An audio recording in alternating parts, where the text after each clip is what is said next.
You have an obligatory downloading period, which will update the latest software updates. Once the downloading is complete, all you have to do is enter your password. Once your password is entered and validated, you will arrive on the general screen. On this screen, you will be required to go by yourself. Click on General, Start of Day, and again Start of Day. This is a mandatory option to load all the latest promotions that are not loaded with the program itself. It is mandatory to do so, which enables the program to continue without having to do so. It is mandatory if you want that your orders are sent correctly at the end of the day. Above all, do not forget to click on General, Start of Day, and again Start of Day. This alarm message indicates that there are priorities. These priorities are simply the last circulars and marketing programs to view, to learn about the latest updates and new offers. As you can see on the screen, indicators of new circulars and new marketing programs. For example, you can select a marketing program and then can click Details to know the contents. Having the necessary amount when ordering, knowing what the customer will obtain. This brings us to the store search screen and appointment management. You can see on the right side, we have yellow boxes indicating the various appointments that you can have, the days and also the non-scheduled appointments as a reminder to the store to go visit. On the left, we have the search field for stores, the store number, name or phone number. Research by stores numbers does not work every time if the number is indexed at the end of the store name. Therefore it will not be referenced. We suggest searching by store name, and then selecting the client followed by the number on the list, rather than searching by store number. After selecting your customer, we can view more details here. We find the customer number, address and more information, which was already accessible, the last store visit, the balance, the contact person, and also the delivery days available for that client. In the bottom left, we can see the different departments. There are grocery stores and others. Later, we can add different departments to better target orders and deliveries. You also have a comments button and a history button. In the history button, you can see the history of invoices, the customer and their details. Now that we have seen the various client details, we will go to the next step. A second window appears on marketing programs, which you had already consulted before. You can see them again or simply click on Next. We can see a new window appear. In this new window we have 5 blue icons representing the different delivery days and a timetable. In this case, it shows us 5 delivery dates Monday to Friday. You may have less, following the information available on the delivery days. As a result of that, you can choose the next delivery date in the calendar. We will go to the different deliveries options. You have the credit order, the suggested order and warehouse order. The credit order is the one you would primarily use to place your order and probably the one you'll use 90% of the time. However, if you want to submit an order proposal either to the manager or directly towards the stock, at this time you may choose it, suggested it, or through warehouse. The difference between the two is that the suggested order uses UPC codes. The warehouse version uses customer references codes. You can also see a little lower on the screen a field to enter a PO number, mandatory. In the event a purchase order number is to be linked, a second window appears on marketing programs. If you have viewed them before, you can see them again or simply do Next. In our case, we have already seen them before. We'll just click Next. We have seen before how to choose your client, what were massive deals and available flyers, as well as delivery schedules. We will now see on this screen how to create an order, add products and manage marketing plans directly from the order screen. You can see the brands displayed. It is the brands that the customer usually orders. Recurring orders can be observed. In the event that the client requests a product that is not in his usual list, at this time, you will need to click on the plus icon at the top right of the Next icon. This small addition will allow you to view the brands that the customer is not accustomed to order and also to have the entire catalog.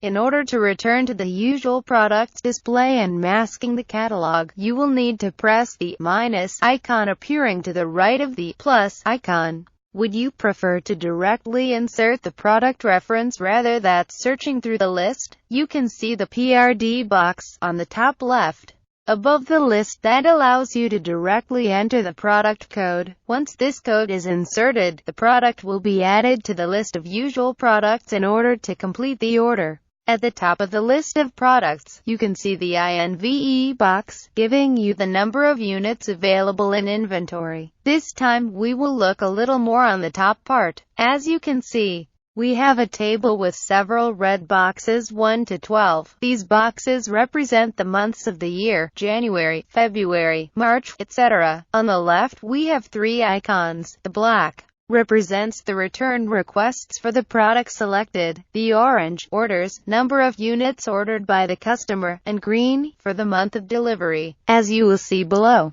we can select the display type by graphic table, by period and by period table. We will dwell on the table since the values are displayed. The graph represents only curves.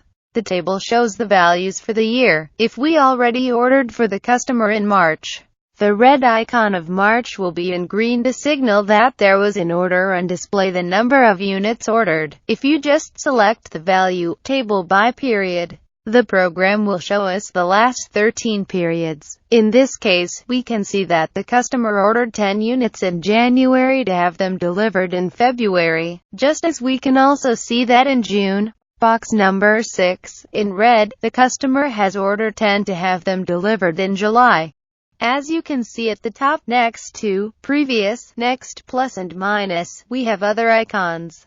We'll start with the $sign. The $sign will allow you to review the marketing programs and you can select them. You simply click on it when you go to choose the program, which is at this time displayed by program category in order to select the amount of desired products. Once you have selected the program and reached the quantity choice, you can review the quantity number to purchase, and the number of variety. Reminder, always fill out the form correctly. Indeed, we can see here, the minimum amount to be purchased is 45. If you put an order to 40, the form will not validate it and as you can see, the OK will become gray. Once you have submitted the minimum amount correctly, you can submit the form by pressing OK. We can also see 2 details below the chart, the UMS price and the price. The UMS price represents the additional measurement unit prices while the prices, the primary unit of measure.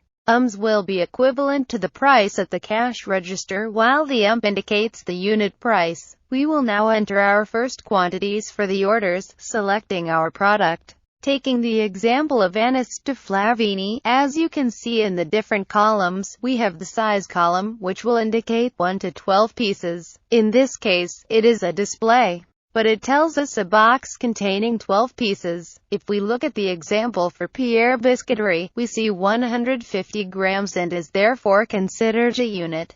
We can also see CIS column that is indicated in yellow while the column U.N.IS shown in blue. The CIS column represents the values at checkout. The UN column is units. Continuing on the different columns, you can see a red square on some lines. The red square indicates an out-of-stock product. Indeed, if we now try to specify an order of a product that is out of stock, the program will report it and tell us how many products has already been ordered by this reference, indicating 1. Here is a reference and we see this error message. As you can see, the message indicates that the reference that we have selected is out of stock. However, if the customer still wishes to receive his order and place a purchase order, simply click Yes to confirm. Continuing with the icons below, as you can see, after the $sign, there is an icon which provides information of the order. The information of the order is the window that we previously had. Should the customer wish to change the delivery date as a precaution, or if you received a mandatory PO or just want to change the credit order, simply click on the I in order to change the information. Let's look at the other 2 icons to the right of I. We have a blue icon and a black icon. These 2 icons simply serve to develop product lists rather than having to click the plus each time to show or mask the different products of a brand. As you can see, you can expand or mask, whether on the normal view or full view of the products. To the right of these two icons, you have Court. CT allows you to insert credit information, such as the credit number or reference returns. On the right of credit information, you can come back and add a new appointment plan. Once your order is completed, click Next. At this point, a new window appears on the order edition. Whether it be a warehouse order, a suggested order, or just to finalize a completed order, it will be displayed in this window and you will have the options of modifying it, deleting it, or printing it. If your order is completed, click on Finalize. Once your orders have been completed for the day, simply click on General, End of Day, and again End of Day. Your orders will then be transferred to the warehouse.